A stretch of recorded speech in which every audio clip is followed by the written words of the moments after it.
fake news. Turner.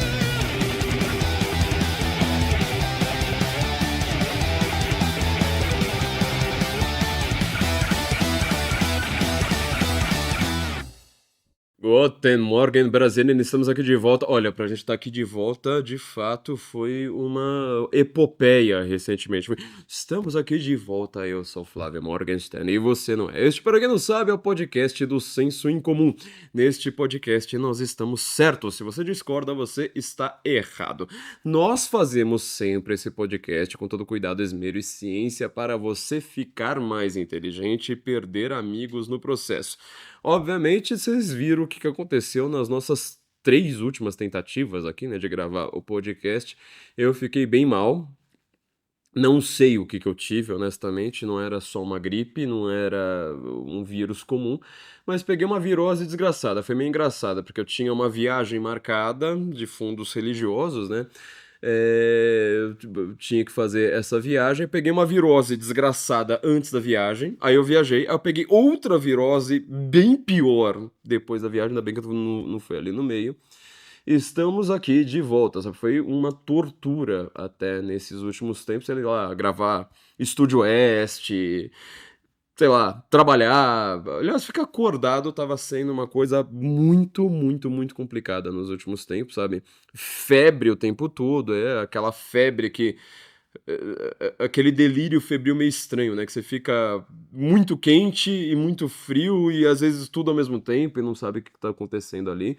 Minha voz até agora não melhorou 100% ainda, mas estamos aqui tentando salvar o Ocidente mais uma vez, exceto, é claro, Vila Madalena e adjacências, né? Você já sabe o que você precisa fazer aqui para você aproveitar bem o nosso podcast, né? Você tem uma coisa muito simples para fazer para o nosso pequeno favor aqui inicial para você, né? Que é curtir, comentar, compartilhar. Você coloca lá nos grupos de Zap, põe nas suas redes sociais, deixa um print, deixa o link para mais pessoas conhecerem o Guten Morgen, com isso perderem amigos no processo, né? Eduque sempre o algoritmo, falando, dá lá mais uma curtida, sempre dá uma curtida.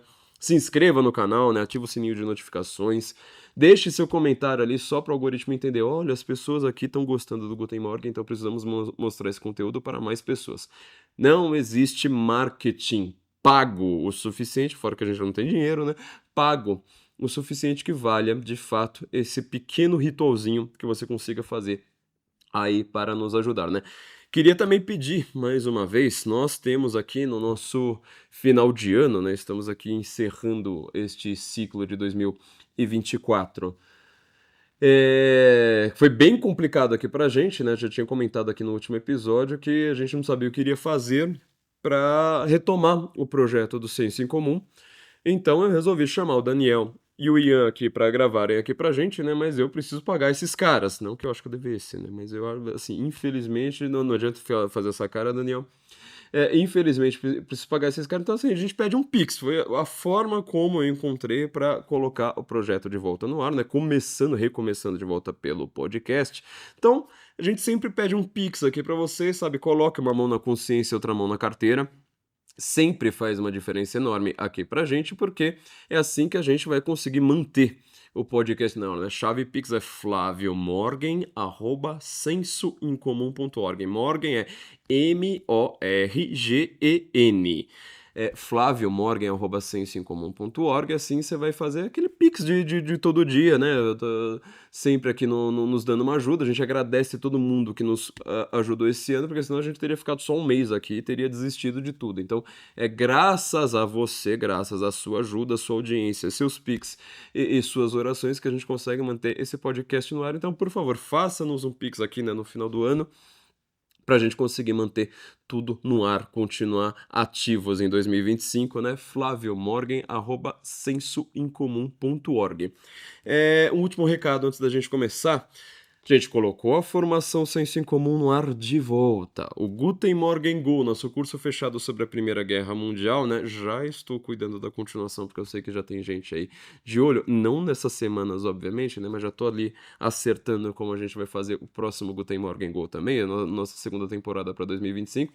Já estamos aqui começando os preparativos. Estão lá na Cursology, né? Cursology.com.br. Você pode adquirir ali tanto a formação Senso em Comum, nossa plataforma de mini cursos, quanto o Guten Morgen Go Primeira Guerra Mundial, que é um curso fechado só sobre a Primeira Guerra Mundial. Vou deixar o trailer aqui para vocês e a gente comenta logo a seguir, ó. Pense no que é foco, uma quantidade de atenção exclusiva para um elemento. Você sabe qual que é o foco de uma criança que ela tá no primário? Ela chega, às vezes, a 12 segundos. Raramente chega a 10. A partir de então, o maior escândalo da história midiática brasileira iria acontecer.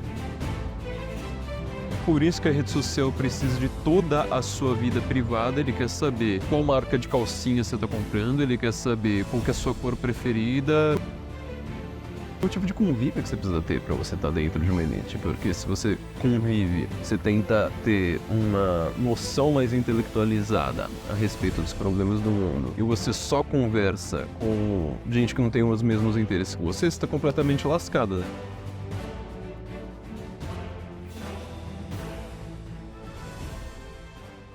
Então, como vocês podem ver, tem muita coisa na formação, né? A gente falou desde como estudar lá no comecinho, porque eu vejo que muita gente tem bons cursos, excelentes cursos na internet. Eu mesmo faço vários deles, né? Curso do Rodrigo Gurgel, do Taiguara, da Ludmilla, muitos cursos bastante interessantes aí na internet. E, obviamente, o pai de todos os cursos, aquele ao qual a gente sempre deve render o que nós fizemos, que é o COF, né? O curso online de filosofia do professor Olavo de Carvalho. E uma coisa que me fez falta, que eu quis pra mim, foi entender, tá? Eu entendi que tem muito conteúdo por aí, mas como se estuda, né? Então começamos ali explicando como se estuda, né? Como você consegue estudar sem ter tempo nesse mundo moderno. Depois a gente foi falar sobre símbolos, sobre linguagem, né? Que é bem a minha área, sobre a formação da elite, essa crise de autoridade que nós temos hoje. Dei pinceladas ali de N formas possíveis, falei sobre o papel da filosofia do professor Olavo de Carvalho, falei sobre linguística, falei sobre a Infowar, né, que também é uma coisa que eu estudei bastante. Isso sempre me pediram também, né, a batalha de narrativas, né, eu peguei alguns conceitos, por exemplo, que o Pentágono usa para lidar com Infowar, por exemplo, em relação a terroristas, né? Na hora que você pega um cara lá da Al-Qaeda, pronto, tava lá na guerra, conseguiram capturar lá um cara da Al-Qaeda e eles querem informações. Eu falo assim, meu, e aí, por que que você virou um terrorista? Por que que você tem uma mentalidade assim tão bizarra como essa? E peguei os pesquisadores, né, do Pentágono, do Departamento de Estado, o que que eles fazem nessa guerra de narrativas para conseguir, né, conversar com alguém de uma cultura assim tão diversa, né? Quando você fala em polarização política, às vezes eu dou até uma risada, né? Falo assim, meu, você sabe o que que os caras estão lá fazendo no Afeganistão, meu? Você pegar, sei lá, um cara do Boko Haram e falar, meu, e aí, a gente precisa sentar e conversar. E aí, como é que vai ser, né? Não adianta você só fazer o waterboarding, você precisa ter um- uma porosidade ali para o que você está dizendo chegar em outro lugar. Então, eu peguei esses conceitos, né? Eu acho honestamente que assim, nossa política, nossa cultura estaria muito melhor se a gente tivesse algumas técnicas adequadas. Então, estou apresentando tudo ali na formação. A gente fez o retorno quase juntinho ali com a Black Friday. Resolvi manter o preço da Black Friday pelo menos até o Natal. Então você aproveita logo, tá? Se dê de presente aí pros seus amigos e pros seus futuros ex-amigos também. E aí a gente consegue aproveitar ainda esse retorno da formação no preço de volta. Mas logo, logo, obviamente, né? Ano que vem a farra acabou, a gente volta ao nosso preço normal. Então aproveite na cursolad.com.br. Queria aproveitar. Ó, falei que ainda não voltei 100%, tá? Queria aproveitar para falar hoje. Eu tô há tanto tempo sem gravar aqui que até as plantas aqui do Daniel estavam muito maiores aqui na volta. Sobre um tema que eu tenho dado uma pincelada de vez em quando aqui no podcast. Esse merece, assim, mas muitos aprofundamentos, e assim, daria para fazer podcasts e podcasts, e comentários, e escrever bastante coisa. A gente não encerra este tema, que é o tema do sectarismo, ou seja, Por que que as pessoas adoram ter um comportamento de seita? Eu lembro que quando eu li pela primeira vez o Ortega y Gasset, o livro A Rebelião das Massas, eu fiquei impressionado, muito impressionado com aquele livro, mas muito impressionado mesmo, porque foi um dos livros que eu acho que mais explicou não apenas os problemas do século XX, e olha que é um livro do comecinhozinhozinho do século XX, né? Da década de... Tá completando 100 anos agora também, né? Na verdade, ele saiu como vários artigos, né? Depois foi compilado ali, acho que em 22, 3, 4, alguma coisa assim. E ele explica uma nova mentalidade, um novo comportamento coletivo dos homens que não tinha absolutamente nada a ver com os homens do passado. Então houve uma ruptura ali. Uma ruptura que começa a mostrar uma nova face dessa sociedade de massas, dessa sociedade industrial, ou às vezes as pessoas até chamam de pós-industrial, acho que os dois termos ali têm sua razão de ser, porque o homem massa, ele abdica da sua consciência individual e pega essa consciência pronta nas massas. Portanto, o homem massa é um fenômeno principalmente urbano, pelo menos a priori deveria ser, né? Hoje em dia a gente já vê que isso aí tá bastante espalhado geograficamente, né? Não adianta você cair naquele romantismo bucólico, às vezes até meio bobinho, de falar: ah, não, sabe como eu vou resolver esse problema? Eu vou me mudar pro campo. Toda hora que tem uma crise política meio séria, muitas pessoas começam a falar isso, e eu tenho que falar assim, tá, mas você sabe o que que as pessoas estão pensando? Sei lá, vai pro interior de Goiás. Você acha que no interior de Goiás as pessoas, assim, não caem na ideologia woke? Ou mesmo muito antes de pensar numa coisa como essa, né? Você acha que elas não têm aquela mentalidade já de uma consciência que venha dos ditames do mundo das celebridades, do mundo plastificado, do mundo da TV, do mundo das celebridades ou de qualquer outra forma mais artificial de vida? Desculpa, você precisa conversar com mais gente do campo, entendeu? Não existe mais essa cisão perfeitinha, sabe? Impoluta, sem contaminação uma pela outra, entre cidade e campo. Não existe. Até era como a gente fazia nossas análises eleitorais nos Estados Unidos, né? Quando a gente estava com o Felipe Martins fazendo análise eleitoral pra gente, ele acertou 48 dos 50 estados americanos justamente analisando esta cultura geral de cada estado. Então, quando você vai lá, pensar Texas, Arkansas, sei lá, tentar pensar em qualquer um desses grandes estados, né, americanos que sejam conhecidos pelo seu lado mais Skyperton. Aliás, tô de Lumberjack, hoje eu nem tinha reparado, ó, tô estiloso, né, pra falar sobre isso. As pessoas então vão pensar, ah, não, né, o Arkansas vai ser totalmente republicano, não tem um democrata lá que... Não, meu filho, não é assim que funciona, né? Ele fez análise justamente mostrando isso. Você vai olhar pro Texas, você olha pra, sei lá, Denver, você olha pra qualquer grande cidade, Dallas, né, do Texas, assim, é democrata radical, entendeu? Às vezes os caras tem um percentual democrata maior do que em muito lugar de New York. Você vai ter que ir analisando distrito por distrito, assim por diante. Por isso que a gente consegue fazer alguma análise muito mais correta do que esses grandes institutos fizeram, acabaram errando tudo, né? A gente tá o tempo todo nos gabando por causa disso. Bom, mas quando eu li o Ortega y Gasset, uma coisa curiosa, não foi por causa do Olavo de Carvalho. Eu lembro, eu tava estudando na UFPR, quando eu resolvi voltar para letras, né? Eu tava fazendo psicologia e resolvi voltar para letras. Eu passei um semestre que eu falei assim, mano, já que eu vou voltar para literatura, eu vou pegar algumas matérias que sejam úteis para o curso de letras, né? Que depois eu vou conseguir colocar no meu currículo. Eu acabei nunca conseguindo, né? Então eu peguei lá, tipo, uma disciplina sobre Heidegger, uma disciplina sobre Nietzsche, pegando só mais umas disciplinas de filosofia. E um dos meus professores, agora eu queria até lembrar o nome dele, porque ele não é um cara tão desconhecido assim, né, no mundo da filosofia.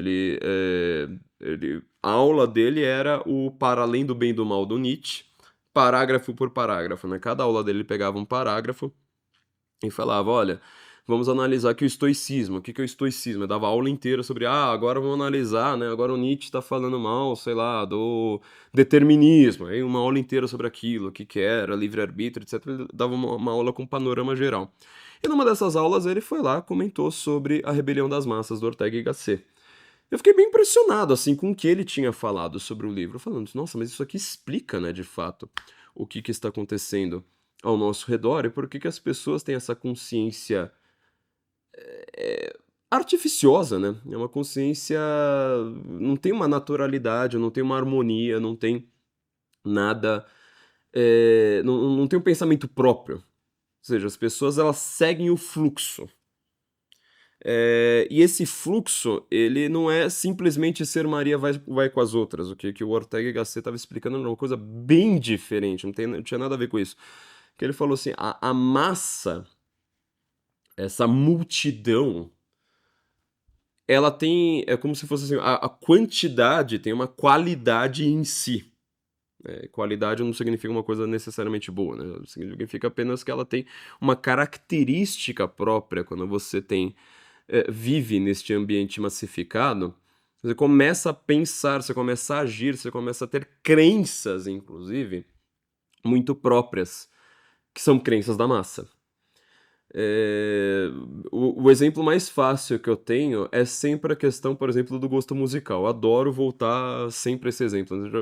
Eu falo isso sobre N formas. Então, por exemplo, quando você está numa sociedade como a nossa, uma sociedade bastante massificada, é quase inconcebível, ou pelo menos assim, o cara tem que ser um weird, né? Tem que estar fora dos ditames normais. Você perguntar assim pro cara, falar assim, não, que tipo de música que você gosta? E ele falar um tipo de música que não tá na rádio. Você reparou nisso? Sempre. Mas o cara pode gostar de rock, pode gostar de samba, pode gostar de funk, pode gostar. Não importa. O estilo que ele vai pegar é o estilo que tá na rádio. Não é o estilo de música que ele foi pesquisar. Aí você fala assim, mas tem alguém que, sei lá, umas pessoas aí que gostam de música clássica. Até hoje, assim, o que o cara mais gosta de ouvir é música clássica. Beleza. Só que, em primeiro lugar, ele é um weirdo, né? O cara que tá lá nas frinchas da sociedade. Segundo lugar, de onde que ele pegou isso? Ele pega da família, quer dizer, um resquício de algo não massificado ainda. Apesar de que, asterisco nota de rodapé, a própria música erudita. Vou falar música clássica, né? Porque música erudita é um conceito do o cara que escreveu Macunaíma, como é que chama? Mário de Andrade. Ele que fez essa distinção entre música erudita e música popular, que não faz o menor sentido, né? Todo mundo. É uma coisa da língua portuguesa brasileira, né? Isso aí de falar, música erudita e música popular, ao invés de falar música clássica. Não é música clássica. Música erudita acabou nunca funcionando, porque o pessoal erudito tinha um monte de coisa da música popular colocado ali no meio. E os eruditos, inclusive ele próprio, não ficava ouvindo música erudita o tempo todo, né? Enquanto que música popular, você tá falando assim, é muito amplo, sabe? Música popular vai do samba e do chorinho e, sei lá, uma música boa, às vezes meio avançada, tipo jazz, por exemplo. Como é que você classifica o jazz? A última coisa que você pode chamar o jazz é de popular, a não ser em New Orleans. Você sai de New Orleans, já não é mais tão popular assim. E não é erudita. Então, assim, eu prefiro a distinção europeia clássica, né? Música clássica e música popular. Essa música clássica, ela é um resquício familiar, só que mesmo a música clássica, a música de concerto, a música dentro das salas de concerto, das orquestras, ela não é mais alheia a alguma forma de massificação, né?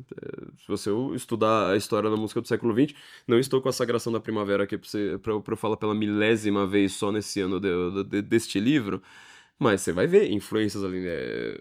Começa o livro comentando sobre influências do foxtrot, do tango, isso na Europa, tá? Não era aqui do lado, não, era lá na Europa tem influência de tango, do cancan, entendeu? Pô, isso aí tudo hoje em dia a gente considera música clássica no sentido mais canônico do termo, mas não é bem assim, entendeu?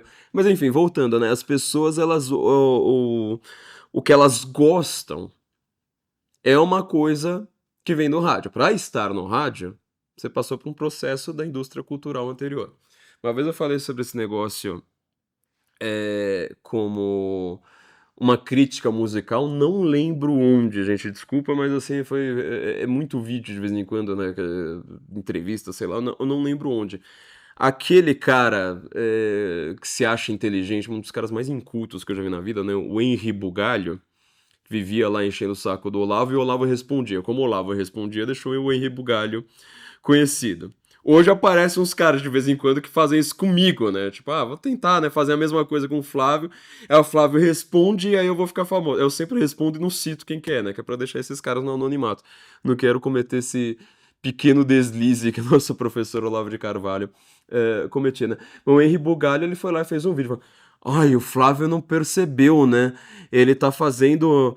Tá parecendo escola de Frankfurt. Daqui a pouco vai começar a fazer crítica ao capitalismo. Óbvio que era uma crítica ao capitalismo, cacete. Tipo, você acha que eu tô.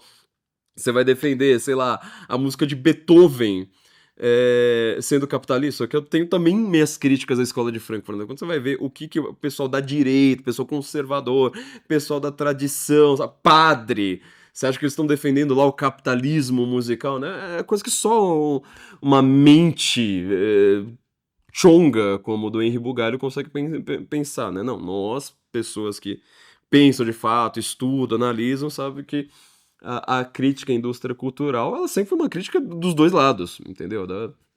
Partindo da esquerda e da direita. E essa massa, tá? Ou seja, para você chegar lá no rádio, hoje em dia a internet resolve boa parte dos problemas sem precisar do rádio, né? Ela massifica sem precisar do rádio. Você tinha que simplificar. Ou seja, é a era da simplificação.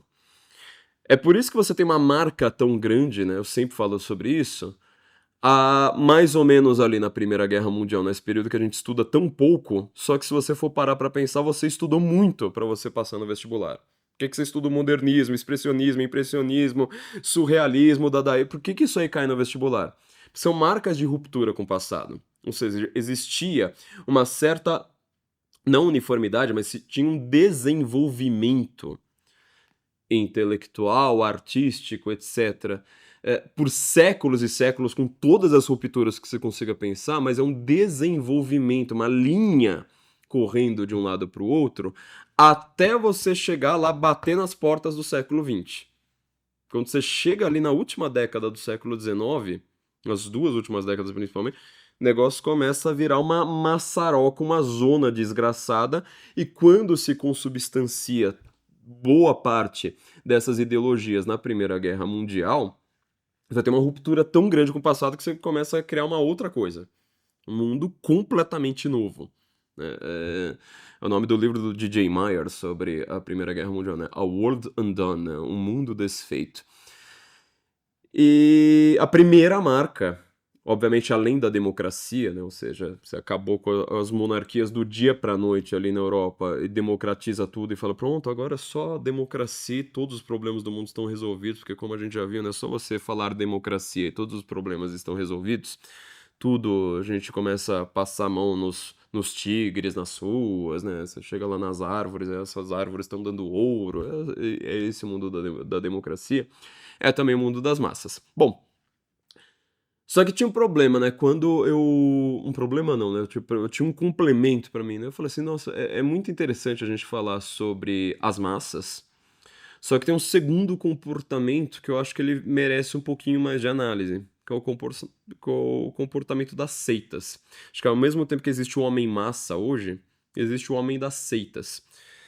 Mal sabia eu naquela época, né, que, por exemplo, o Eric Fögling fez toda a sua filosofia, obviamente, né, indo desde dos primórdios da Grécia Antiga até a China, até a Índia, até não sei onde, foi estudar os sumérios, meio com essa visão também, né? Tem um curso do professor Olavo de Carvalho, não é o COF, é um curso avulso, que eu recomendo para todo mundo, sobre o Eric Fögelen também, que ele comenta isso, né? Eu também, no meu curso sobre o Eric Fögelen no Instituto Borborema, eu também comentei, mas muito ano passado, né? Obviamente não tão como o Olavo de Carvalho, eu tava fazendo meio com um paralelo ali entre Fögelen e o Edmund Husserl.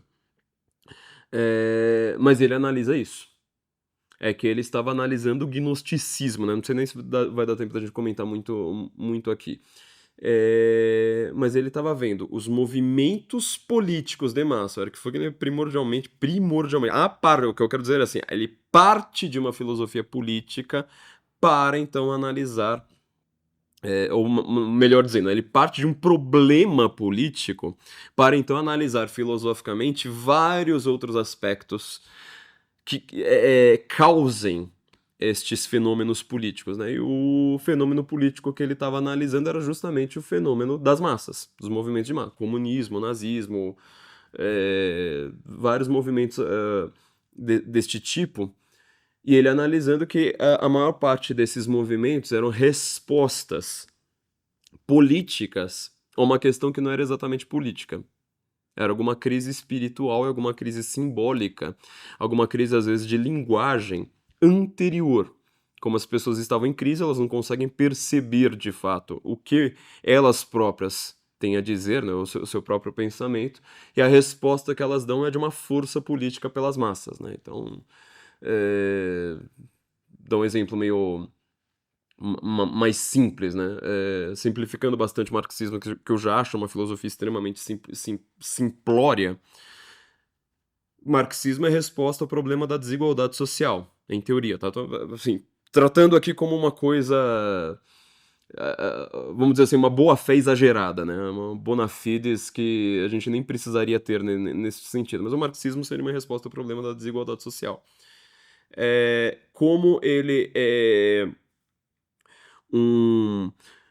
ele é um fenômeno de uma crise simbólica, uma crise espiritual, uma crise linguística muito grande.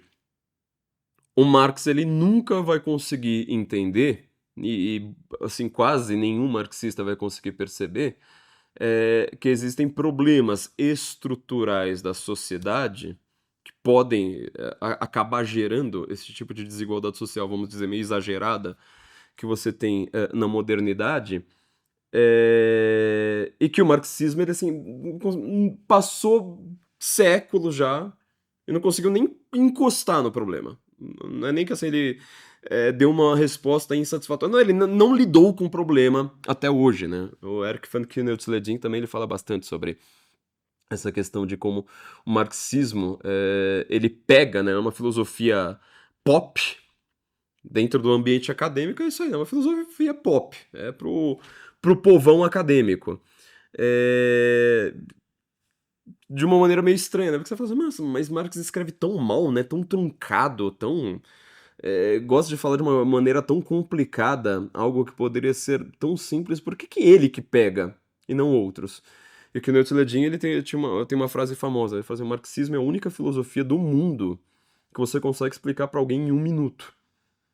Quer dizer, você explica todos os pressupostos, né? Por trás de todo aquele palavrão, né? Aquela coisa verbosa do Marx, o que ele tem de filosófico mesmo, como filosofia, é algo que você explica em 1 minuto, né? O motor da luta de classes como um desenvolvimento dialético histórico, materialista, as classes estão em luta, uma classe está constantemente explorando a outra, como ela explora ela, que fica com o resultado da força de trabalho, gerando a mais-valia, a outra fica completamente alienada ali das suas próprias forças e inclusive do processo como um todo, do qual ela faz parte, então ela não se percebe como produtora, e aí ela precisa tomar a consciência de classe de que ela é, de fato, a produtora dentro de uma infraestrutura, né, que está protegendo uma superestrutura, e aí ela vai fazer a revolução, né? Assim, é raríssimo você conseguir imaginar alguma coisa do marxismo como um todo que não caiba dentro de 1 minuto ali de explicação, né? Vai ter um detalhezinho ou outro, no máximo. Você não consegue fazer isso com a filosofia do Descartes, você não consegue fazer isso com Spinoza, você não consegue fazer isso com Kierkegaard, você não consegue fazer com ninguém, mas com Marx você consegue. Quer dizer, uma filosofia extremamente palavrória, com conteúdo bobo, extremamente... cabe num pires, né? Você não precisa nem de uma xícara. Ó, tô tomando chá de gengibre aqui por conta dessa situação gargantística minha. Minha voz meio gutural aqui. Daqui a pouco eu vou ver se eu faço uma... Vou fazer uma audição pro Sepultura depois dessa. Bom, só que o Marx, ele é um cara de seita. Quer dizer, existe também, né? Essa foi sempre a análise que o Eric Fögelen fez, de olhar para alguns comportamentos de seita no mundo. Ele analisa isso principalmente a partir da filosofia do Schelling, um filósofo desse idealismo alemão. Escreve mal pra caramba, é um cara impressionantemente ruim de se ler, né? Aquele cara que você sofre. O idealismo alemão ficou muito marcado por conta desse pessoal que escreve muito truncado. Você vê que o Marx ele não pegou, não fez nada original, né? Ele já pegou aí toda essa galera pronta. E ele teve 2 livros que o Olavo de Carvalho considera que são muito importantes, né? Que são Filosofia da Revelação. Pegando assim, principalmente Filosofia da Revelação, ele vai ser muito influente, né, pro Fögelen fazer esses estudos sobre esses movimentos de massa. Nesse Filosofia da Revelação tem um capítulozinho ali de 4 páginas chamado História do Gnosticismo. Eu fui pegar esse livro pra ler, né? Falei, vou ler em alemão, né? Só 4 páginas, beleza. Na hora que eu vi, assim, 90% do texto tava em latim ou grego. E, assim, basicamente parece um rascunho, né? Ele vai jogando ali um monte de palavras. Imagina o caos que virou isso aí pra mim, né? Tem até as páginas aqui pra vocês darem uma olhada, pra você ver o meu sofrimento. Isso aí foi muito importante, né? Uma influência muito grande pro Fögelen. Porque esses caras do idealismo alemão, como Schelling, eles são ao mesmo tempo denunciadores desse novo estado de coisas, como eles também são partícipes em tudo isso. Então por isso que você tem muita dificuldade em ler os românticos, porque eles falam as coisas mais geniais do mundo, as melhores críticas que você já viu na filosofia possíveis, e ao mesmo tempo eles estão praticando, né?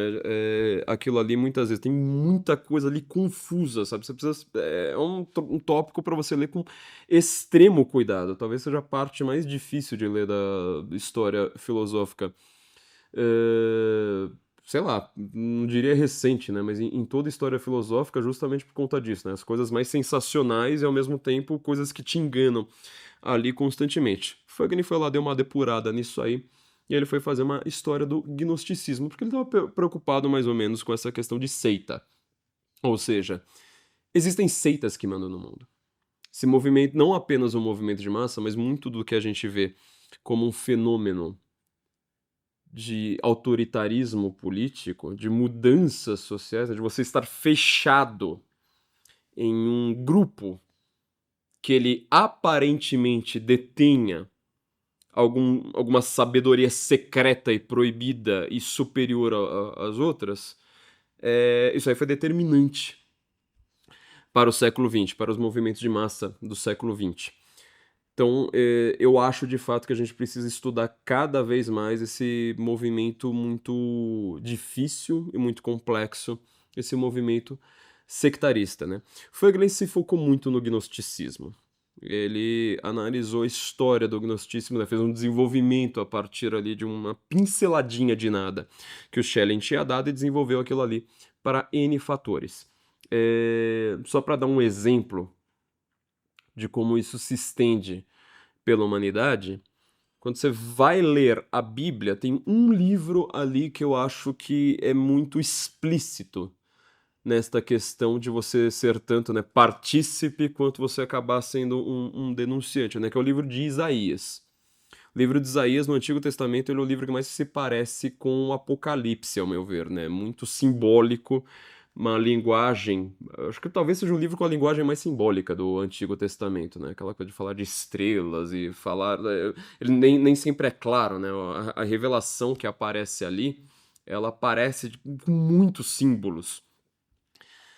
Porque ele tá fazendo uma coisa muito parecida com o que São João vai fazer no Apocalipse. Ou seja, você tem que falar das pessoas sem falar exatamente, né?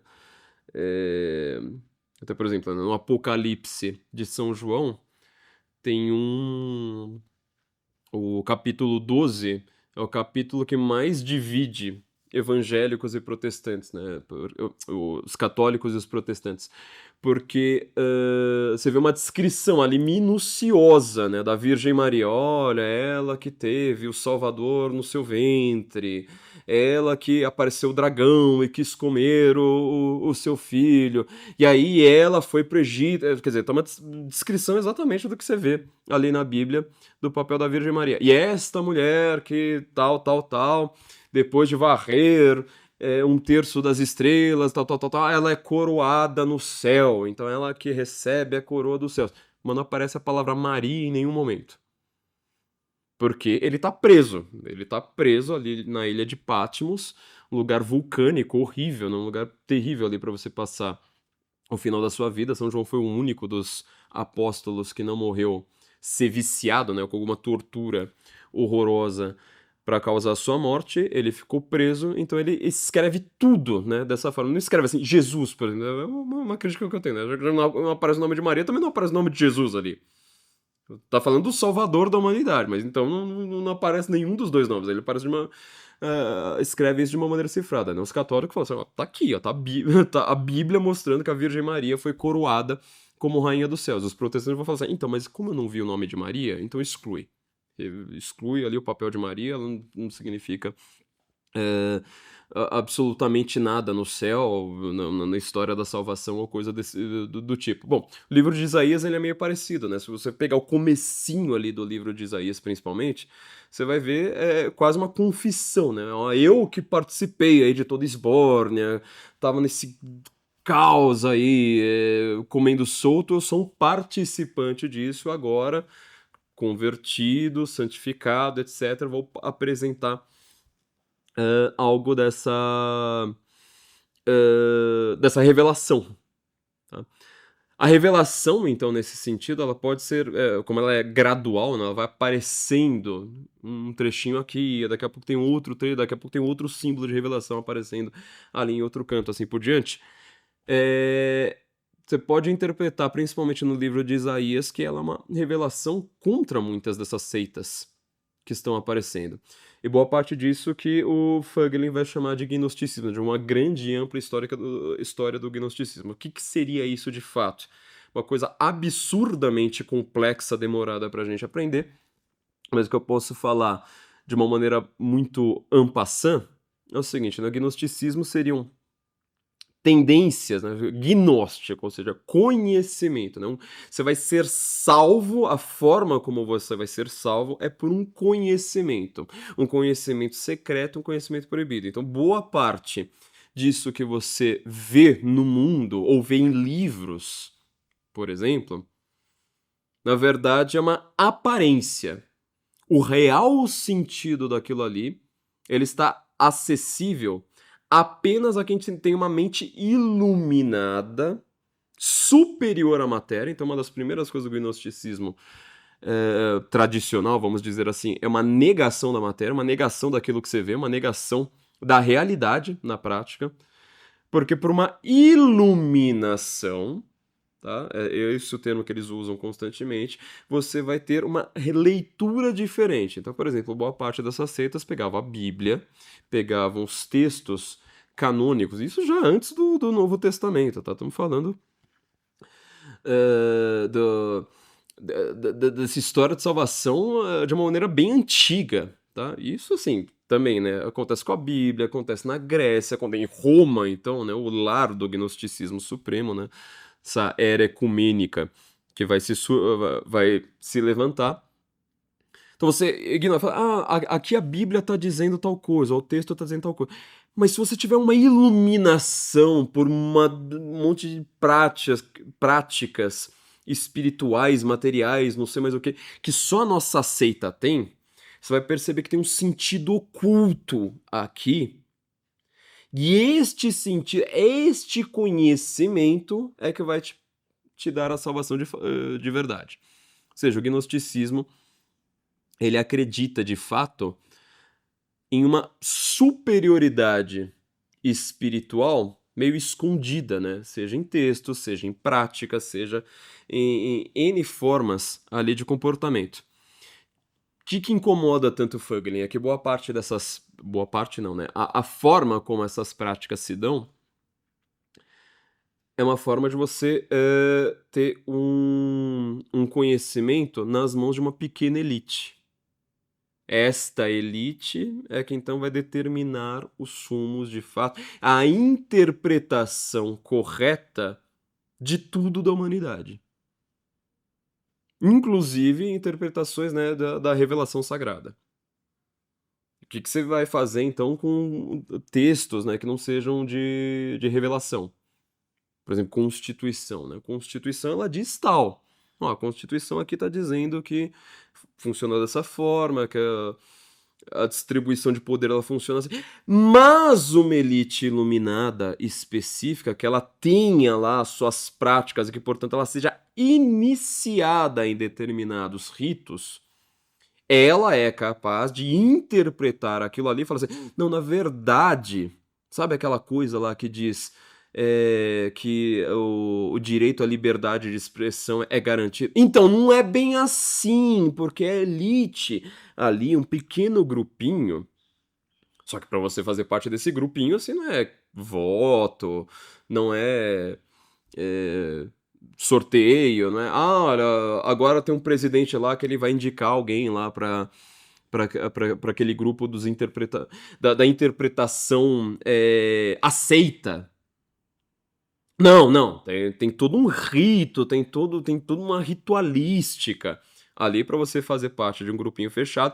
Eles decidem o que vai ser essa salvação e o que é a interpretação verdadeira de um texto a portas fechadas. Você repara como a estrutura de boa parte das revoluções da humanidade, das grandes rupturas históricas, ela tem quase sempre um elemento gnóstico ali por trás? Seja para você interpretar... Assim, tinha época que isso não era feito com texto, né? Era feito com obras de arte, era feita com a estrutura social como um todo, com quadros, com pinturas, com estátuas, com... imagina, né? Quanto no Vaticano ali você já teve de reinterpretações possíveis, né? Pegando... Ah, mas peraí, veja bem, isso aqui não é bem desse jeito, assim por diante, né? Quantos esses pintores deixaram simbolismos ali, né? Que você poderia interpretar de uma maneira um pouco mais canônica ou um pouco mais gnóstica. Você consegue reparar que um dos motores da história é uma coisa que o Marx não percebe, né? Que eu tava falando ali no começo, né? Mas o marxismo ele não conseguiu nem encostar no problema, que dirá dar uma resposta insatisfatória. Não, o problema tá aqui, o marxismo passou 2 séculos com todos os marxistas do mundo lidando com outros problemas. Um dos motores da história, um dos motores possíveis, eu não acho que seja uma coisa que você possa interpretar de uma maneira tão ampla assim, né? O Fögelin sempre foi muito cioso em relação a isso.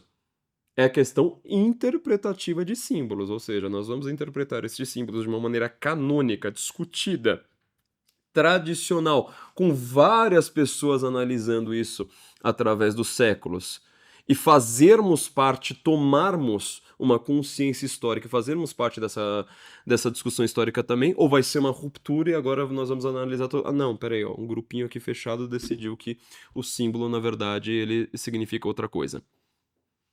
Você faz isso hoje, por exemplo, né, com a Constituição. Então, o exemplo mais claro do que está acontecendo no Brasil é o que você faz com a lei. Não é uma disputa do texto, é uma disputa da interpretação. E essa interpretação, ela não é simplesmente, eu tive uma ideia diferente de como vou ler este tipo de texto. Não, não, não, não.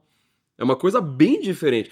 É um grupo específico que também tem a sua tradição interpretativa ali para trás, que ele vai determinar os rumos.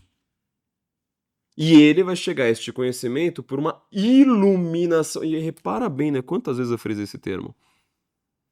Lembra do tal do iluminismo? Ah, ciência. Porque agora é a era das luzes, da razão. Agora acabou a época da crença, agora nós vamos interpretar tudo de uma maneira científica. Eu sempre falo assim, então, mas cadê os cientistas, os grandes cientistas do iluminismo? Era do iluminismo, da razão, né? Dessas pessoas tão inteligentes que não têm crença agora. Vai ser tudo pela razão.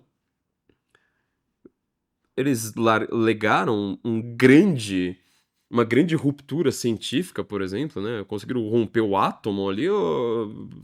na verdade só ficaram repetindo ciência, ciência, ciência. Isso aí vira uma repetição retórica. Ou seja, você não tem ciência nenhuma ali. Você não tem razão nenhuma. Você está criando uma nova crença. Uma crença, é isso que a gente fala, né? Crença na razão. Crença na ciência. Na verdade, essas pessoas não acreditam em ciência. Elas não acreditam em ciência. Quando eu falei do governo dos cientistas, né, o episódio sobre o governo dos cientistas, eu estava falando exatamente isso. Não é que elas acreditem em ciência, não, elas acreditam naquilo que vem com uma chancela retórica de falar assim, isso aqui é científico. Fala de 2020 para cá.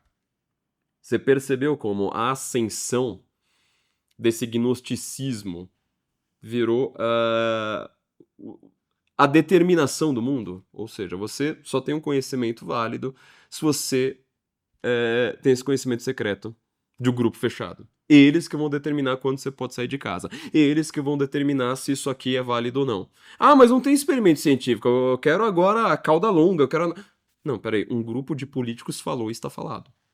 Um grupo de políticos que tem os seus divulgadores científicos, que tem o seu grupinho em Davos também, né? Que tem o seu grupinho do Anthony Fauci, que tem os seus grupinhos fechados ali. Eles determinam a interpretação possível dos fatos.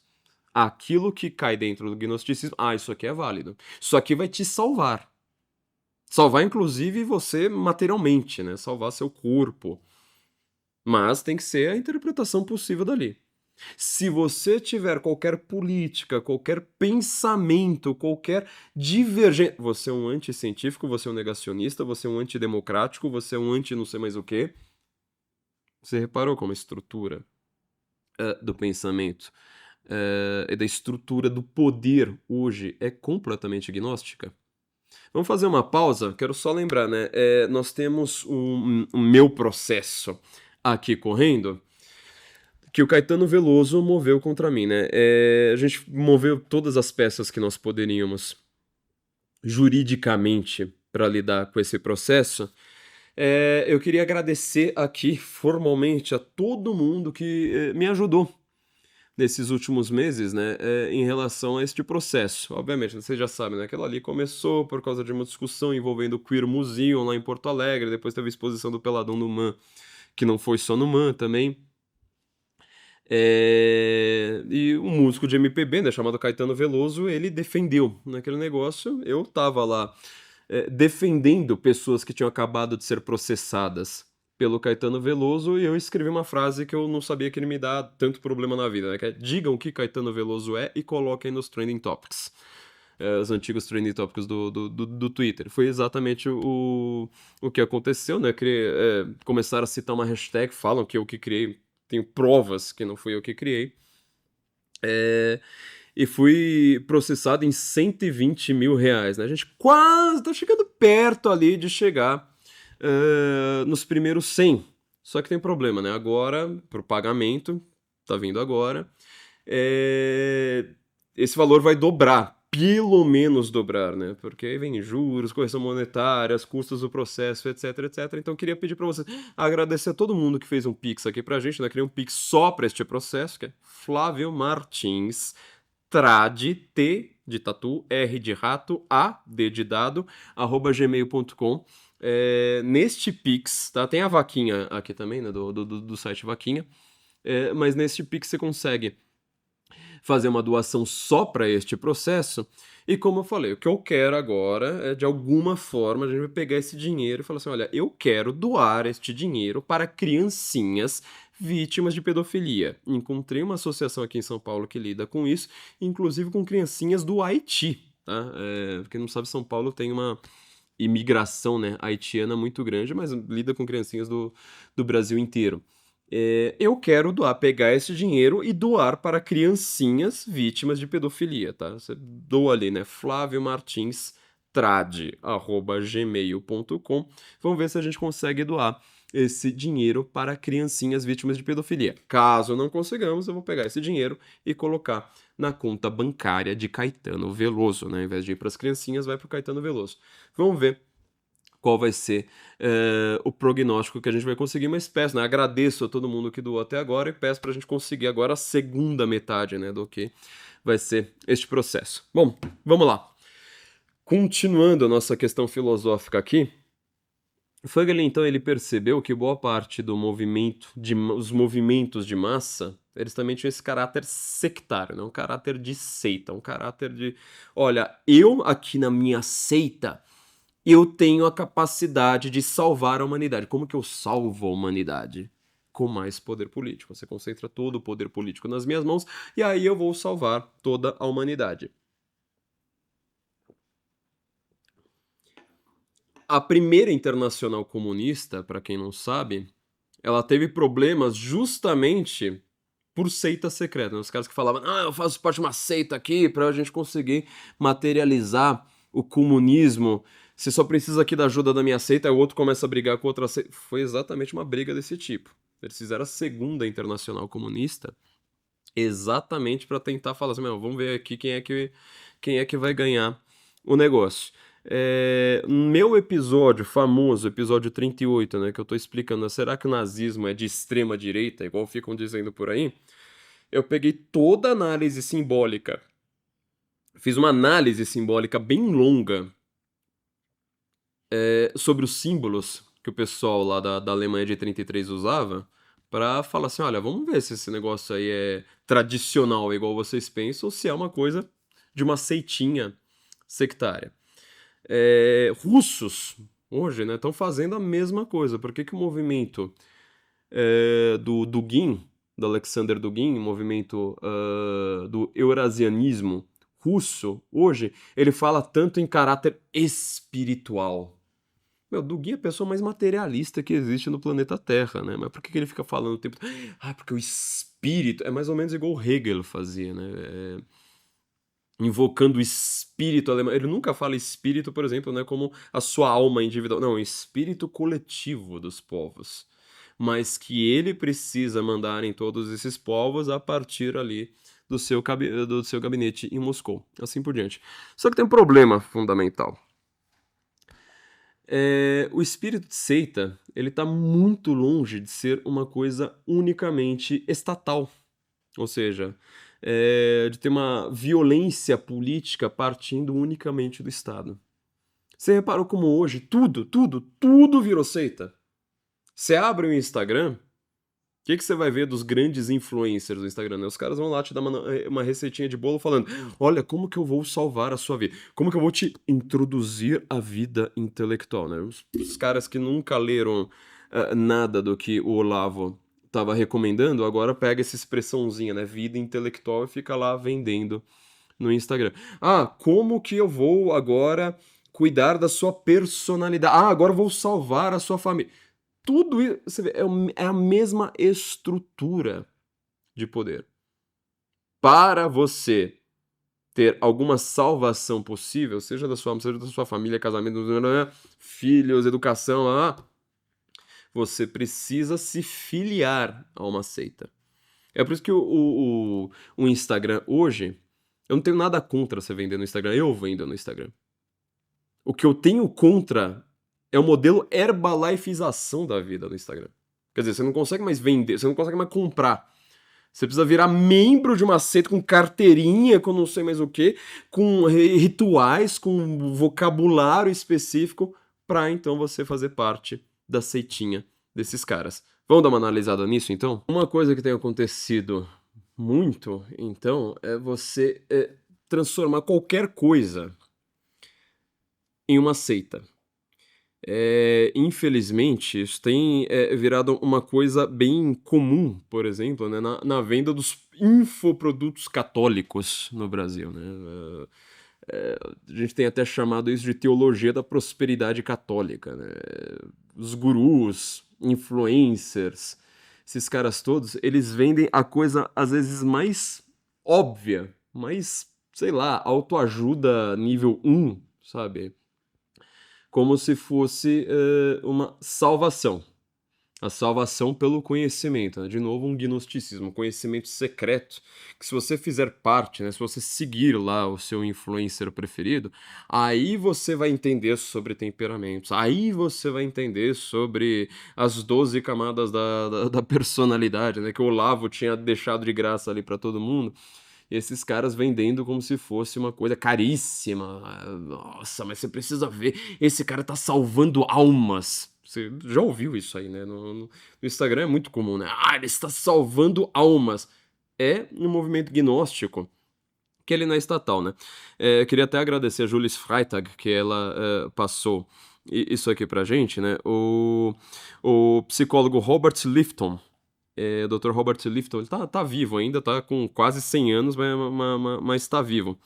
Ele é um grande estudioso sobre violência política, sobre autoritarismos, e ele criou um termo chamado totalismo. Eu achei muito interessante esse conceito, muito interessante, por causa do seguinte: totalismo seria mais ou menos o aspecto psicológico das pessoas para aceitarem totalitarismo. Ou seja, o totalismo ele não significa necessariamente algo estatal, ele é mais amplo. Quer dizer, você tira aquela piada que a gente faz, né? Você tira o cara do totalitarismo, mas você não tira o totalitarismo dele. O que é interessante, com uma maneira muito forte nisso, é o seguinte: o discurso antitotalitário, muitas vezes ele acaba caindo nisso. Então, por exemplo, qual que é o problema do Brasil? Já o problema do Brasil são golpistas, são pessoas que estão abolindo o Estado democrático de direito. Aí você vai falar assim, bom, então devem ser pessoas ditatoriais, devem ser pessoas que querem pregar uma ditadura com tortura, com censura, com prisões arbitrárias, com abolição da divisão entre poderes, não é isso? Nossa, então realmente, o golpista ali é um perigo. Onde já se viu isso? Na hora que você vai ver qual que é a resposta à suposta antidemocracia, é censura, é prisão arbitrária, é abolir a divisão entre poderes. Quer dizer, esse é o modelo totalista. Você, até para criticar algo que supostamente é autoritário, obviamente, às vezes tem alguma. Não do Estado brasileiro, nunca, nunca, nunca, não é 0%. Tá? Você não consegue ver assim, tipo, sei lá, 8 de janeiro, aquela papagaiada toda. Eu já falei sobre uma análise sobre a narrativa do golpe no nosso último episódio. Cadê a antidemocracia? Cadê que os caras que estão lá falando sobre, sei lá, vamos dizer, risco de fraude nas eleições? Não tô falando nada que tenha tido, né? Ou maquininha lá, uma crítica à maquininha. Essas pessoas, elas são autoritárias? Essas pessoas estão preconizando a abolição da democracia? Trump aconteceu a mesma coisa, né? Ou seja, se o Trump ele estava querendo rever votos que foram dados depois da meia-noite, indo contra a Constituição, o simples fato de ele querer a recontagem desses votos, ele que é um risco à democracia. Ué, se teve voto depois da meia-noite, o voto é que é um risco à democracia. É a mesma coisa que eu falo assim, olha, então, Bolsonaro perdeu as eleições, então vamos contar mais votos um dia depois. Isso não seria um risco à democracia? Isso sim. Entendeu? Quer dizer, o próprio voto ali é que é um problema, tá? Então, o psicólogo Robert Lifton, ele analisa muito este comportamento, falando que isso é um comportamento de seita. Ele coloca 8 critérios possíveis. É um comportamento de seita que está em grupos religiosos, em grupos políticos, em grupos, às vezes, de venda. O modelo Herbalife que eu falei aqui, ele é muito claro, ele é só exagerado, né? Porque você não consegue comprar um produto da Herbalife, não, você precisa comprar a possibilidade de você virar um revendedor para então você passar para não sei quantas outras pessoas. Eu não tô falando que o produto da Herbalife seja ruim, tá? Mas, assim, é o comportamento da venda, ou o comportamento agora do influencer também, que ele não consegue mais falar assim, olha, igual eu tô fazendo aqui com a formação, né? Ó, eu tenho aqui um curso, aqui tá o curso, você paga aqui, faz o curso, beleza, segue a vida. Não, você precisa agora dizer que aquilo ali vai salvar a sua alma. Que você não vai ter vida intelectual. A única forma de ter vida intelectual é comprando o último cursinho lá do Noia, lá do Opus Dei, entendeu? Você não tem mais essa capacidade. Ele coloca esses 8 critérios de grupos autoritários, tá? Primeiro critério, vou colocar assim, sabe, só en passant aqui pra gente conseguir perceber o que está acontecendo no mundo. O primeiro é o controle da mente, tá? Controle da mente envolve o controle do fluxo de informação e comunicação com o ambiente normal, tá? Ou seja, você não tem mais a capacidade de falar, olha, existem livros na minha vida, aqui tem uma estante, tem uma livraria, tem uma biblioteca, e existem livros e você te dá, eu tenho o meu livro aqui no meio de todos eles, e vou te dar um conhecimento dizendo que meu livro é melhor e que a partir deste livro você vai conseguir interpretar. Lembra que eu falei sobre interpretar? O problema é a interpretação, monopólio da interpretação. E o monopólio da interpretação na história, ele envolveu principalmente livros religiosos.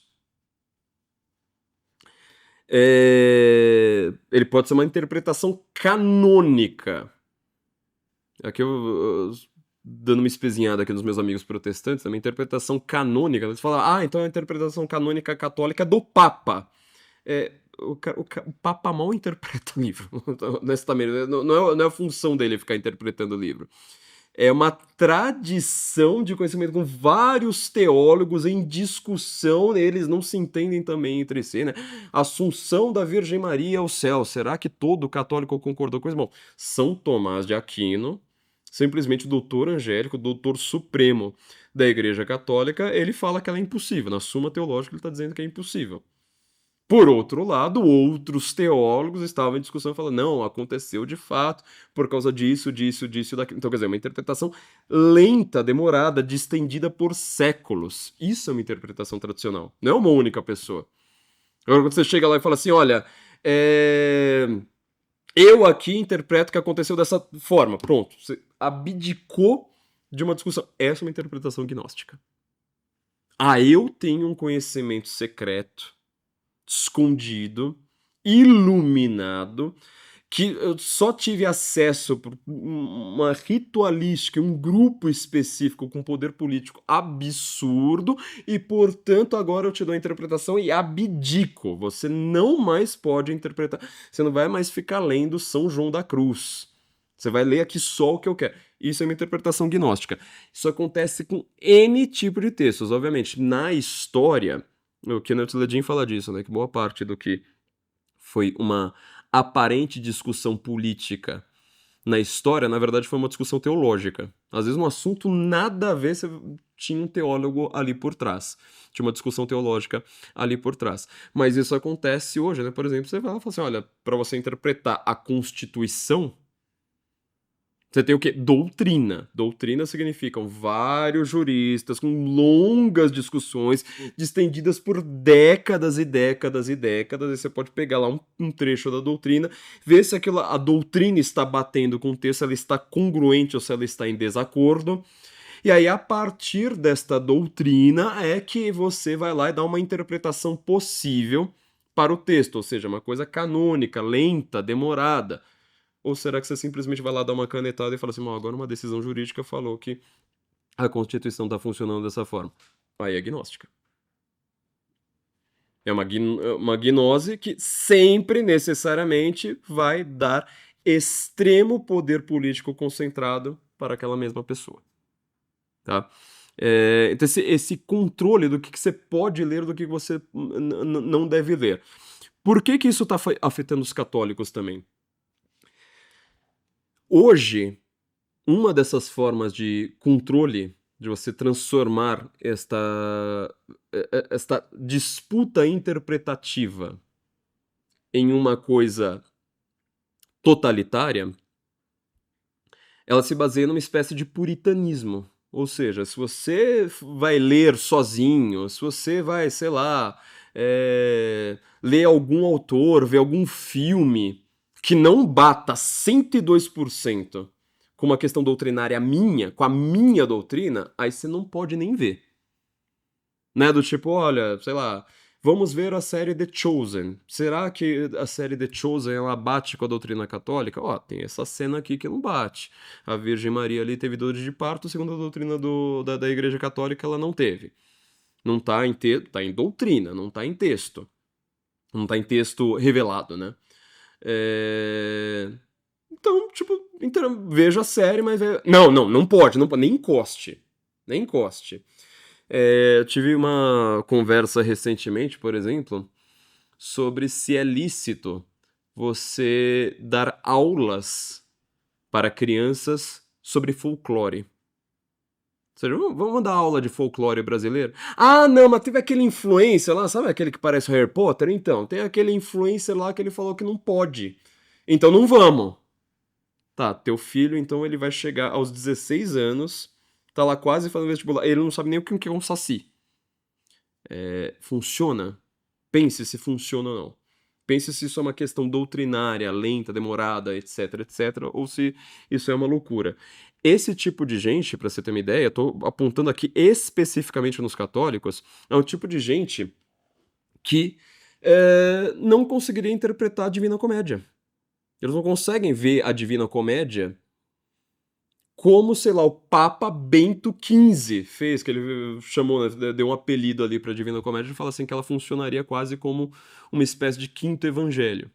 Porque a Divina Comédia é cheia de paganismo. O que Dante faz pra mostrar o inferno e o purgatório, né? O paraíso é outra coisa.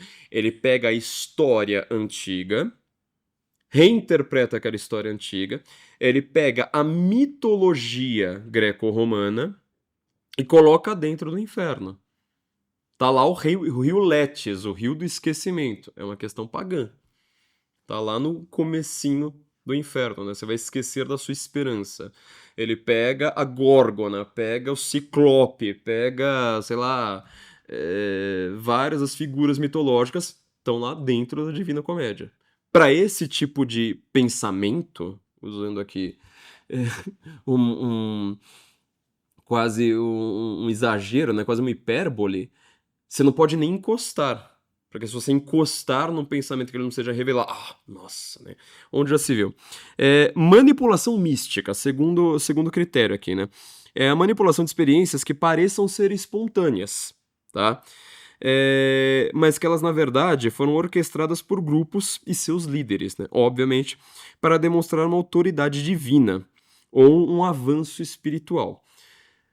Isso aqui tá acontecendo muito nos grupos, principalmente católicos, de novo, né? Eu tô apontando o dedo aqui pros católicos, que é aquela coisa assim, ó, existem fatos da sua vida que eles, assim, vamos dizer, não têm divindade. Você não tem uma interpretação divina para aquilo ali. É um fato a ver, você perdeu emprego, você, sei lá, tem uma dificuldade na sua vida, seja espiritual, material, não sei mais.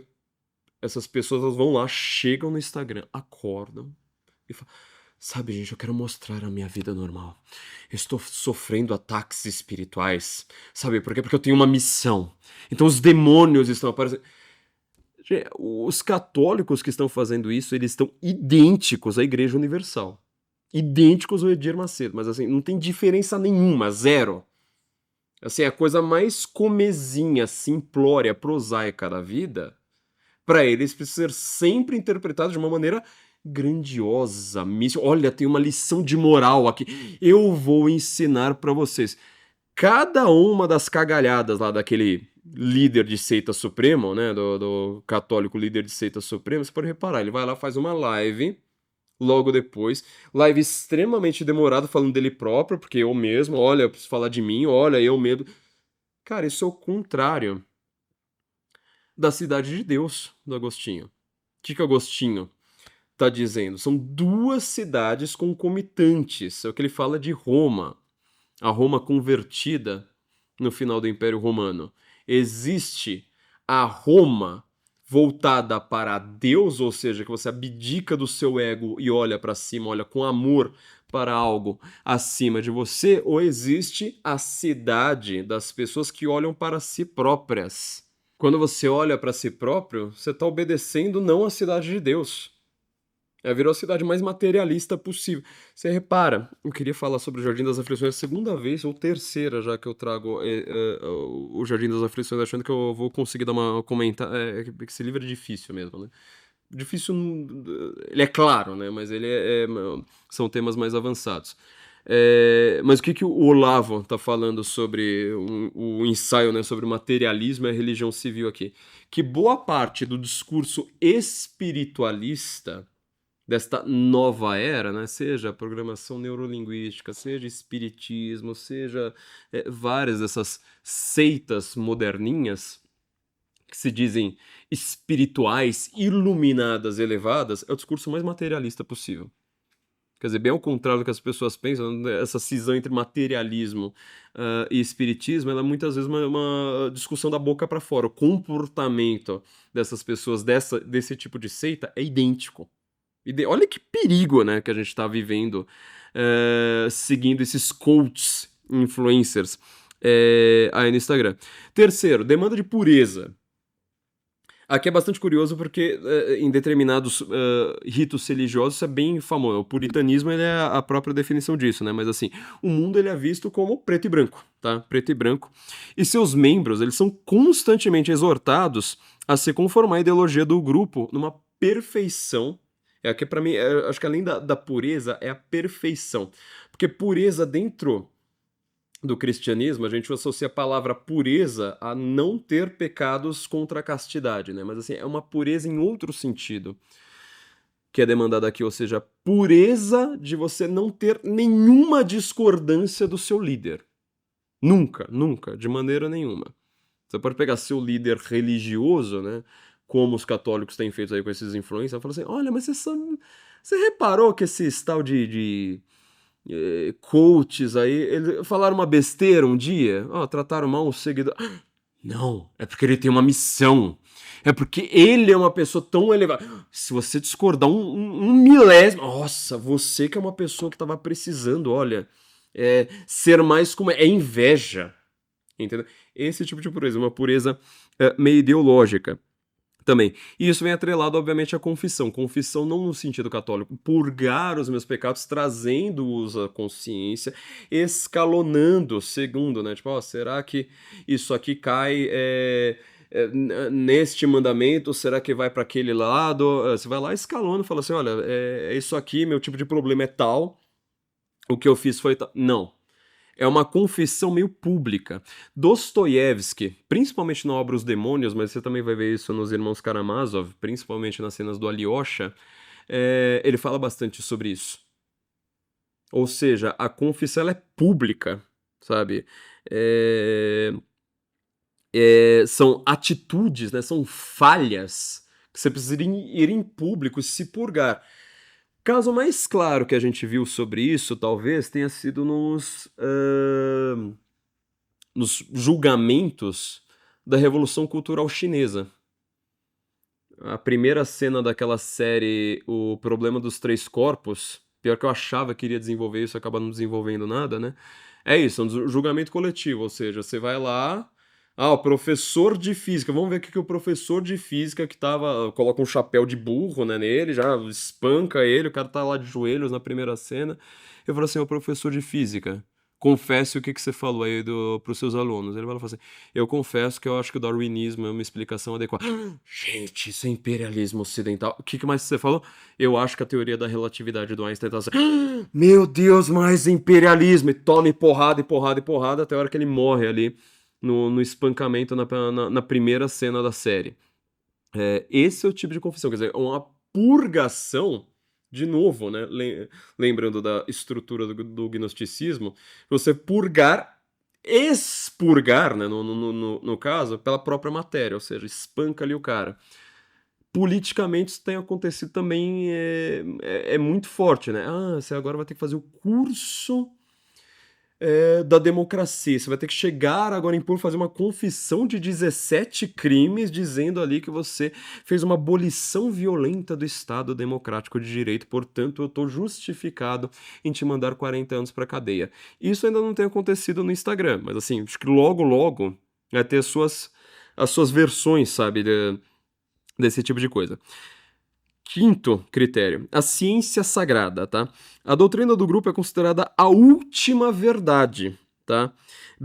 Sem possibilidade de você ter questionamento, disputa, absolutamente nada disso, né? E a verdade, ela não consegue ser encontrada fora do grupo.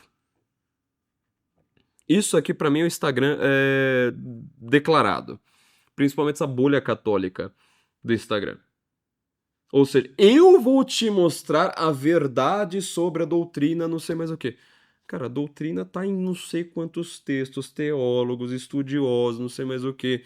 Existe, por exemplo, uma coisa na qual católicos e protestantes conseguem concordar muitas vezes, que existem grupos, pessoas que tiveram uma revelação, sabe? Nunca tiveram contato com um cristão, né? Ou seja, alguém que esteja dentro de uma doutrina, de uma continuidade dessa doutrina, e elas mesmo assim acabam percebendo alguma verdade doutrinal cristã, tá? Aquele livro do Eric van Kunnelt-Ledin, que saiu com um prefácio meu, que é um romance, né? Moscou, 1979, ele fala, o tema do livro é isso. Ou seja, pessoas que numa Moscou comunista, mas assim, distópica, né, que não tem nada a ver com o comunismo de verdade, chegam à verdade católica sem ter nenhum católico ali. Eles simplesmente estavam pensando, falaram, opa, peraí, a verdade é essa. É o grande tema do livro. Então essas pessoas, elas acham que elas são as portadoras de uma única verdade. E que se você discorda delas, aí, nossa, onde já se viu, né, você falar uma coisa como essa. Sexto, esse aqui, atenção especial, sexto critério. Linguagem carregada.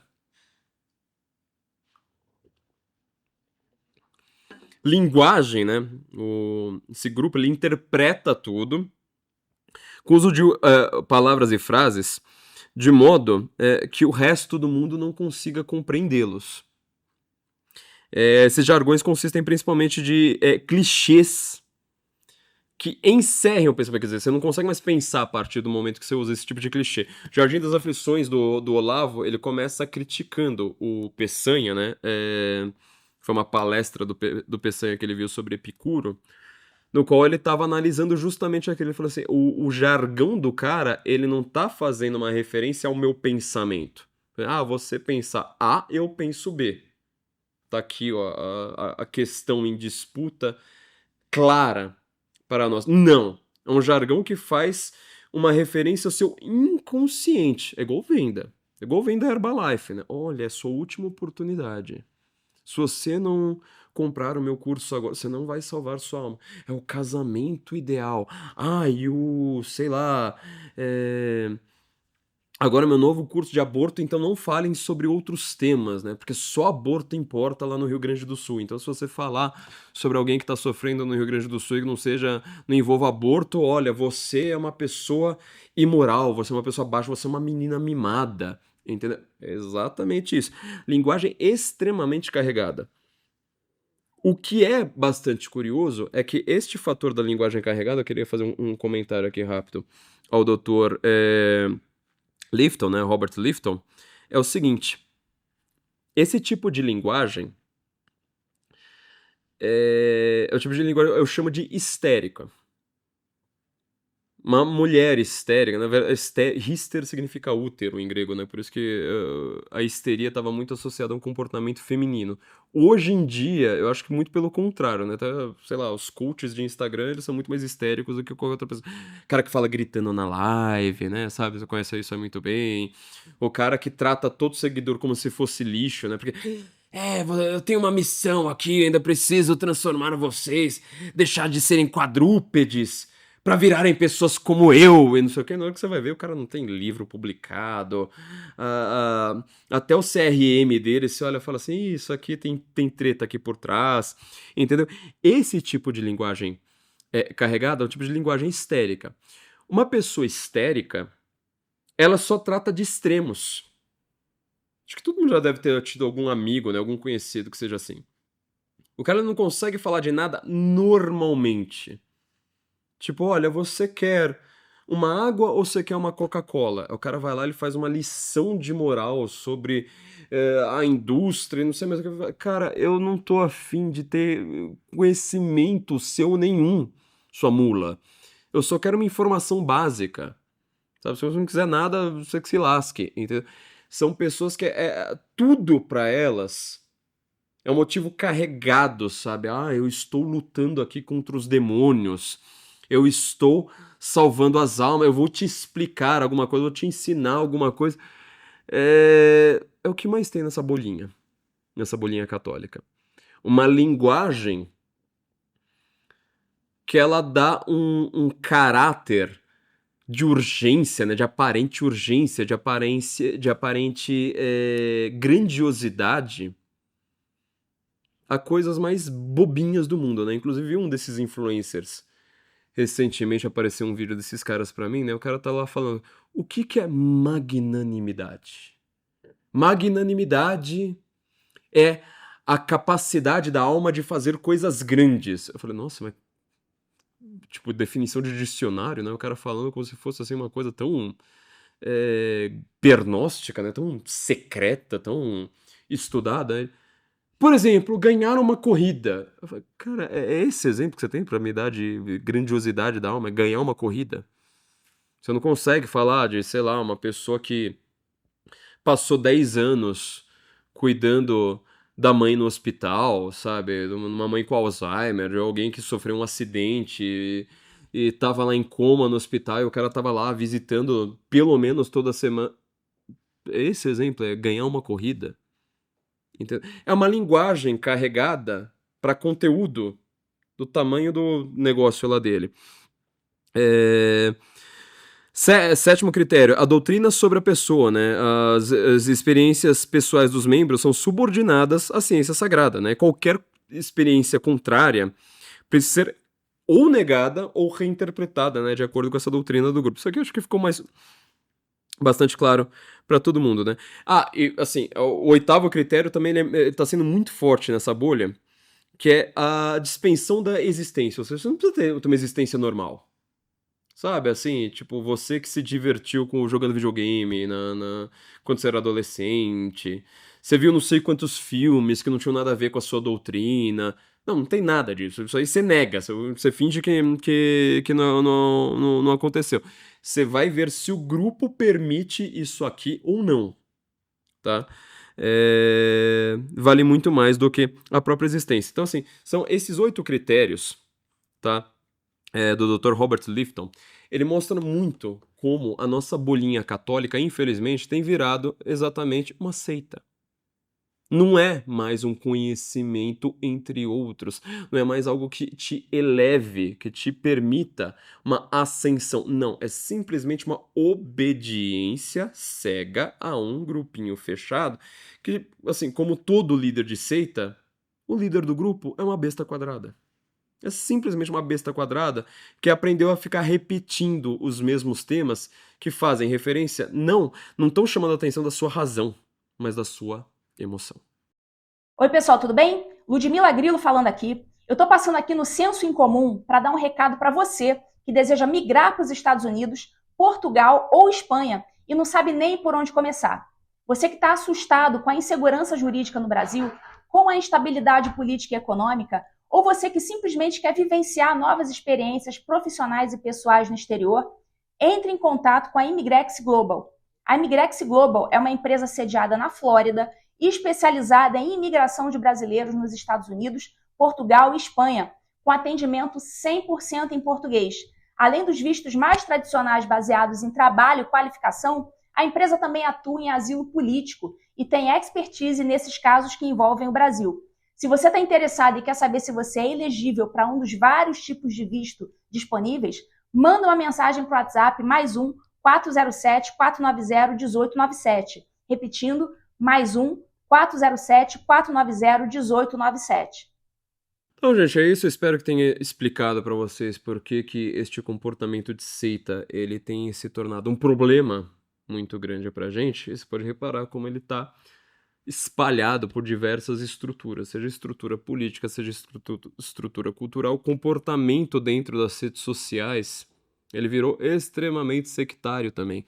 Isso não tem ajudado em nada em relação a um dos problemas que nós precisamos resolver de alguma forma, que é essa balcanização extrema da sociedade, né? Balcanização, só para fazer uma última referência à Primeira Guerra Mundial aqui para vocês, né? Grande problema, né, que foi chamado de balcanização, são quando você tem grupos que se reúnem a partir de N fatores, né? Seja, no caso dos Balcãs, eram questões étnicas, meio religiosas, meio políticas, meio históricas, meio linguísticas e meio não sei mais o quê. Por isso que era tão confuso ali, né? Até tem um episódio que eu fiz no nosso curso sobre a Primeira Guerra Mundial só pra falar dos Balcãs, aí que eu comecei a falar assim, meu, é um pesadelo. Se eu tentar entender, eu vou tentar fazer uma linha minimamente adequada para você entender o básico do problema dos Balcãs, né? Principalmente a partir da Sérvia ali. Mas o que é chamado de balcanização hoje, seja em contexto cultural, seja em geopolítico, que na prática é tudo a mesma coisa, é que você tem grupos na sociedade que cada um fica puxando a sardinha para si próprio. E eles começam a se dividir, ou seja, tem uma divisão interna, né, nos grupos. Ah, eu sou agora o mais tradicional. Ah, eu sou agora a verdadeira tradição. Não, eu sou o verdadeiro, sei lá, nome da direita. Ah, não, agora eu sou a verdadeira educação dos seus filhos, né? Vi recentemente também, né, um desses caras que vende curso. Eu acho que o cara não é burro, não. É um dos caras que vende curso de educação para os filhos e falando da língua latina, porque a língua latina é isso, porque a língua latina é aquilo outro, que não sei mais o quê. Eu tive aula com os mesmos professores dele, olhando e falando assim, gente, eu acho que se o professor descobrir que você tá fazendo isso, você tá vendendo isso pra gente incauta na internet, o cara vai, sei lá, meu, rasgar seu diploma. E sempre daquela coisa assim, né? Só o meu método funciona. Porque o meu método é o único que vai te ensinar latim. Porque latim é a língua dos anjos, porque não sei o que, blá blá blá blá. Eu falo, cara, mas assim, eu amo latim, eu adoraria, faço, sabe, um lobby desgraçado para as pessoas terem de fato, né, um conhecimento sobre aquilo. E o cara só fala bobagem sobre o assunto. Quer dizer, você não consegue mais vender, você não consegue mais ter uma relação social normal com as pessoas. Olha, você estuda latim, beleza, eu sou engenheiro, ó, aquele ali é dentista. É o normal, Davi. Esse normal, uma normalidade, uma harmonia. Falei disso em quantos episódios, né? Naturalidade, um resgate daquela cola social, né? Uma harmonia social que de fato nos una, que é uma das coisas que a gente mais está precisando. Não, só estamos perdendo. Falei disso quando eu falei sobre a narcotirania, quando eu falei sobre os inimigos nossos que parecem todo o Scar do Rei Leão, falei da substituição da naturalidade por uma artificialidade. Falei recentemente sobre entre indivíduo e Estado, né, como essas instituições, inclusive internet, acabam fazendo um péssimo papel que deveria ser ótimo, deveria ser, assim, sei lá, o terror da tirania. Mas não, eles ficam nesse sectarismo, né? Tudo isso aí é uma parte desse sectarismo bobo, dessa balcanização dessa sociedade, simplesmente porque essas pessoas querem ser líderes de turba enfurecida. Já contei essa piada mais de uma vez. Dentro do Orkut tinha uma comunidade, né? Quero ser líder de uma turba enfurecida com um bando de terroristas na capa. Eu sempre tive aquela sensação desde aquela época. É engraçado, a época que eu tava lendo o Ortega y Gasset, né, com o meu professor lá falando. As pessoas querem ser líderes de turba.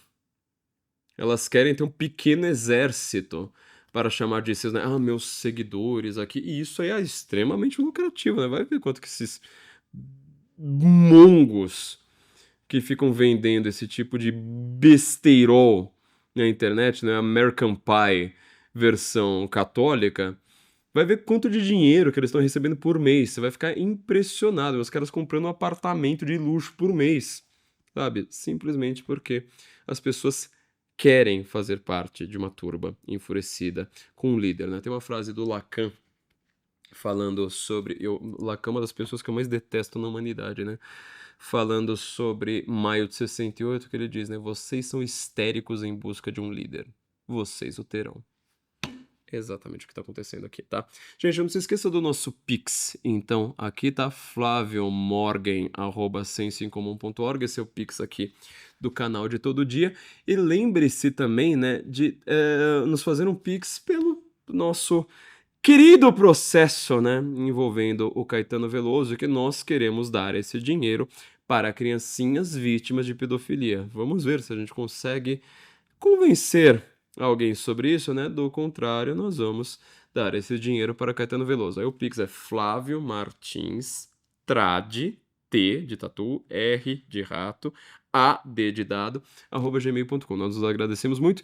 Não se esqueça também que nossos cursos estão lá na cursology.com.br, tanto a formação Senso em Comum quanto o Guten Morgen Go, Primeira Guerra Mundial, tá? Tivemos recado aqui também da doutora Ludmila, aproveitem também, né, que para quem tá querendo sair do país, isso é uma coisa muito boa, para você conseguir manter seu patrimônio protegido da nossa tirania. Nos encontramos, então, vamos ver se a gente vai se encontrar na semana que vem, né, porque final de ano você sabe como é que vai ser, né, a gente vai tentar tirar umas miniférias, vamos ver se a gente consegue fazer as gravações mesmo assim, tá? Então nos encontramos em breve, Guten Morgen, em Brasília. Olá, eu sou Flávio Morgenstern. Talvez você saiba que eu fui processado por um cantor chamado Caetano Veloso após a defesa que ele fez do Queer Museum em Porto Alegre. Eu escrevi no Twitter: digam o que Caetano Veloso é e deixem nos Trending Topics. Isso foi considerado a criação de uma hashtag que o ofendeu. Ele me exigiu R$200 mil em danos morais. Na primeira instância, nós conseguimos reduzir este valor para R$120 mil. Na segunda instância, isso também foi mantido. Agora nós estamos na última movimentação do processo. Como eu não tenho esse dinheiro, eu estou aqui criando essa vaquinha para pedir a sua ajuda para conseguir pagar esse valor que ainda vai ser acrescido de correção monetária. Então o que eu pretendo é o seguinte: caso nós consigamos agora, na semana que vem, ter pelo menos uma redução do valor desse processo, o dinheiro que eu arrecadar com essa vaquinha, eu pretendo doar para instituições de caridade que cuidem de crianças vítimas de pedofilia. Caso eu não consiga, esse dinheiro, do contrário, vai para a conta bancária de Caetano Veloso. Nosso último argumento, agora, na terceira instância, é o seguinte: o mesmo tribunal que me condenou a pagar este dano moral de R$120 mil, mais correção monetária, ele exigiu indenizações menores para casos até que envolveram morte. Por exemplo, no mesmo dia do julgamento do meu caso, no mesmo dia, foi exigido R$100 mil, menos, né, por um erro médico que resultou no falecimento de uma adolescente de 15 anos. 4 outros casos foram citados, né, na nossa defesa. Em outro caso, um bebê que sofreu cegueira por erro médico conseguiu uma indenização no valor de R$53,2 mil. Um outro caso de um acidente que causou a perda permanente dos movimentos da mão direita de um trabalhador gerou a indenização de R$50 mil. Um cidadão que teve a perna decepada por um caminhoneiro recebeu a indenização de R$100 mil. Todos valores inferiores ao exigido pela honra de Caetano Veloso por conta de uma hashtag. Diante dessas discrepâncias, nós temos esperança de que haja uma reconsideração da parte do tribunal. Eu estou organizando essa vaquinha para pagar essa condenação. Como eu já disse, caso consigamos essa reavaliação, o dinheiro aqui arrecadado será doado a instituições de caridade que cuidem de crianças vítimas de pedofilia. Caso não consigamos, esse dinheiro vai para a conta bancária de Caetano Veloso. Eu conto com todos vocês. Deus os abençoe. Agradeço muito. Muito obrigado. Encha o nosso rabo de dinheiro e salve o Ocidente. Encha o nosso rabo de dinheiro e salve o Ocidente. Se você quer perder amigos e ser mais inteligente, encha o nosso rabo de dinheiro e salve o Ocidente. Encha o nosso rabo de dinheiro e salve o Ocidente. Encha o nosso rabo de dinheiro e salve o Ocidente. Se você quer perder amigos e ser mais inteligente, encha o nosso rabo de dinheiro e salve o Ocidente. Encha o nosso rabo de dinheiro e salve o Ocidente. Encha o nosso rabo de dinheiro e salve o Ocidente. Você quer ficar bonito, garboso e eloquente, estar sempre correto, indubitavelmente, contar boas piadas esporadicamente, fazer aquele crush, te amar perdidamente. Enche o nosso rabo de dinheiro e salve o Ocidente.